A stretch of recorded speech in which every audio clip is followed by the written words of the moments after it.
ഇന്ന് നമ്മൾ ടൂണ കൊണ്ട് പെട്ടെന്ന് ഉണ്ടാക്കാൻ പറ്റിയൊരു റെസിപ്പിയാണ്. അതിൽ കയ്യിലുള്ള വെജിറ്റബിൾസാണ് ഞാൻ യൂസ് ചെയ്തേക്കുന്നത്. നിങ്ങൾക്ക് കാണാം, സവാളയും ക്യാരറ്റും തക്കാളിയും പൊട്ടറ്റോ മാത്രമേ യൂസ് ചെയ്തിട്ടുള്ളൂ. പിന്നെ ഇഞ്ചിയും വെളുത്തുള്ളിയും പച്ചമുളകും കൂടി അരച്ചാണ് ഞാൻ ചേർത്തേക്കുന്നത്. ഇതെല്ലാം കൂടി ഒന്ന് മിക്സ് ചെയ്തതിന് ശേഷം ഇടയ്ക്ക് ഞാൻ അരിക്ക് ആവശ്യത്തിനുള്ള വെള്ളം തിളപ്പിക്കാൻ വെച്ചു.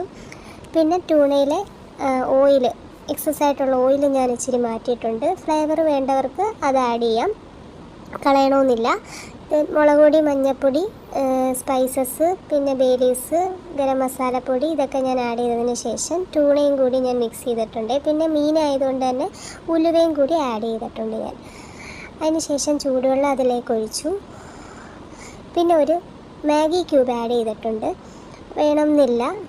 പിന്നെ മാഗി ക്യൂബ് ഇല്ലാത്തവർക്ക് ചിക്കൻ മസാല ഇച്ചിരി ആഡ് ചെയ്താലും മതി. അതിന് ശേഷം നല്ലപോലെ വെള്ളം തിളച്ചതിന് ശേഷം അരിയിട്ട് നല്ലപോലെ മിക്സ് ചെയ്തു. ശേഷം വെള്ളവും അരിയും കൂടി ഏകദേശം സെയിം ലെവലായപ്പോൾ ഞാൻ ഇച്ചിരി നെയ്യും അത്യാവശ്യം പുതിനയും മല്ലിയിലയും കൂടി ആഡ് ചെയ്തു. എന്നിട്ട് 20 മിനിറ്റ് ലോ ഫ്ലെയിമിൽ നമ്മൾ വെക്കുക. 20 മിനിറ്റിന് ശേഷം നമ്മുടെ ചോറ് അത്യാവശ്യം കറക്റ്റ് പാകമായിട്ടുണ്ടാവും.